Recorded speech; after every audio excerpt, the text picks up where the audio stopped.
Welcome, everyone. I'm really excited. Here with us today is Maria Bries and Laurie Cappello. Ladies, we're so excited to have you on our show here today to talk about Mindfulness and Law Society, or as we often refer to it as MILS, and talk about World Mindfulness Day, which is just around the corner on September 12th. So welcome, Maria and Laurie. I'll just give listeners a brief introduction about you both. So Maria is with the law firm of McCauley Lyman. Do I have that right? That's right. Yeah, Yep. okay.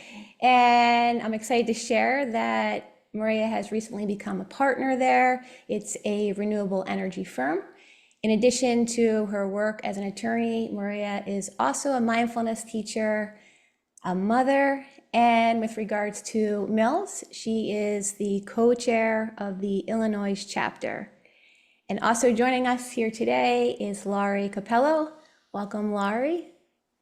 Laurie is the executive director of MILS and the co-chair of the New England chapter. And I'm excited also to have recently learned that, like myself, we are both MBSR instructors. So it's a pleasure to have you both here with us today.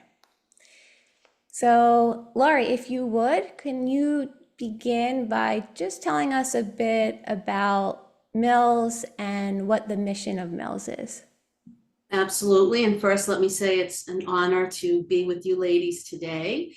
The Mindfulness and Law Society, the mission is really to help alleviate suffering in the legal community by sharing mindfulness practices.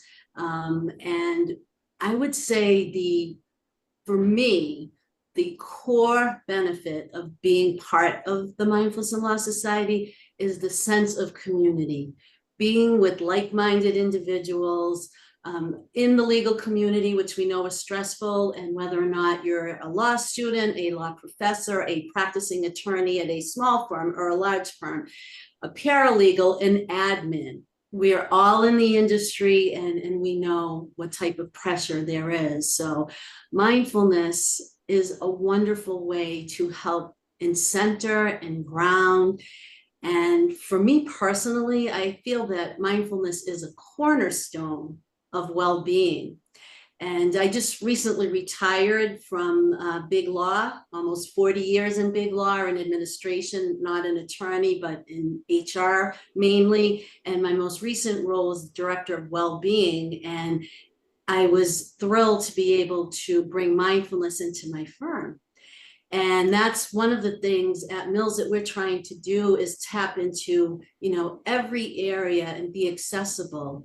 And one of the easiest ways is to join our Mindful Monday or Wakeful Wednesday practices. We have a very talented group of teachers that are affiliated with MILS, co-chairs of chapters, etc. And we have a live session every Wednesday at 3 p.m. Eastern. I'm sorry, every Monday at 3 p.m. Eastern and every Wednesday at 5 p.m. Eastern. You do not have to register in advance. If you go on to the Mindfulness and Law Society website, which is mindfulnessandlaw.org, you'll see our virtual sit page. You can open that up and then you can click on the link at the scheduled time. If you're a member of MILS, you will get an email each Monday and Wednesday with the link.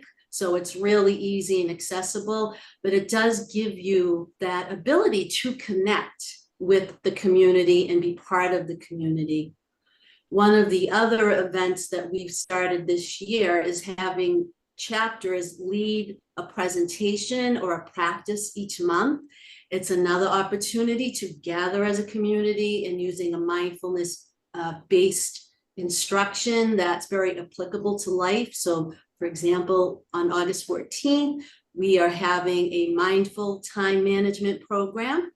And all of these things, and you'll hear more about today's feature shortly, are posted on the upcoming events page on that MILS website. So again, lots of ways to really help people in the legal community that also have an interest in using mindfulness as a well-being tool to become part of this wonderful group. And I will confirm that sense of connectedness because before I knew about MILS, I I felt like I was sort of alone in the stressors that we can face working in the legal sector. And then fast forward to my first meeting at MILS, it was like, oh my gosh, there's all these other people who embrace these practices, and not only who are practicing some of the contemplative practices that we share, but also who were going through some of the same feelings and thoughts that I was having. So there really is that sense of support in community, even if we're virtual.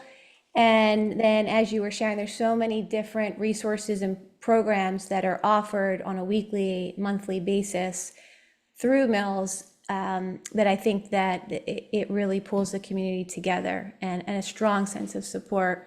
So speaking about programming, I'm really excited as one of the co-chairs for the Mid-Atlantic chapter. I'll be working together with Maria to offer for World Mindfulness Day, which, as we mentioned, is coming up next month. We'll be offering two separate practices. So I want to sort of switch over to Maria to really get more insight into how you came into mindfulness, and then we can talk a bit more about what people can expect to gain if they choose to attend World Mindfulness Day with us. Sure, thanks, Courtney. First, just a little word on how I came to MILS. It was in 2018 that I went to the ABA Chicago conference, and MILS had a large segment, half-day meeting in that conference. And I had already been practicing for 20 years mindfulness, and I was so excited to see that ABA had mindfulness component to their meeting, that conference that year. And I had been at that time taking a break from my practice to homeschool my children. And so I wasn't aware that there was an ABA National Task Force report on lawyer well-being that had just come out in 2017. And that's what and why MILS was formed, because many of the legal professionals, that task force, then wanted to create this organization. So as soon as I found out about and attended that ABA conference, from there I began volunteering and becoming actively involved. This was something that I had wanted to see 20 years prior when I was working at Mayor Brown for 10 years and was teaching mindfulness there on my own, just wanting to bring it there because I had already had the experience from law school of undergoing a lot of stress and anxiety issues, including panic attacks. And I was at NYU having to take the subway to the hospital several times, thinking I was having a heart attack, and it was like, no, this kind doctor, I remember putting his hand on me and saying, you're not having a panic attack, you're not having a heart attack, you're having a panic attack. And that was just really eye-opening to me, how our bodies can respond and in the midst of trauma, and what we're learning, and why we have, I think it's very important that we have a law student division within MILS, is that we're seeing with the research very high rates of trauma among law students. And so if we can reach law students with these practices early on, not only can it help them with the day-to-day stress of being an attorney or legal professional, but it can also have some very important effects on healing from trauma. So, And if I could just add, I went with regard to ABA, the study that they conducted.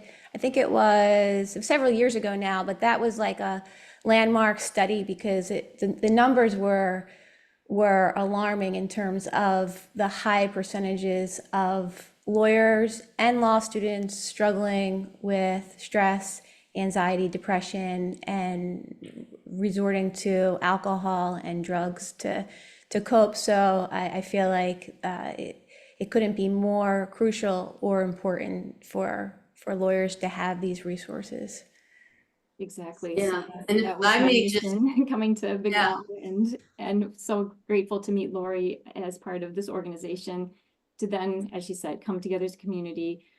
All of our programming is taught by legal professionals, so we understand, you know, everyone that's attending our sessions, you know, we're right there with them, and we know what it's like to be in this profession and how to create that sense of belonging and community and practices that will support us to, you know, really increase our well-being, and then also to go out into the rest of the world and carry these practices with us.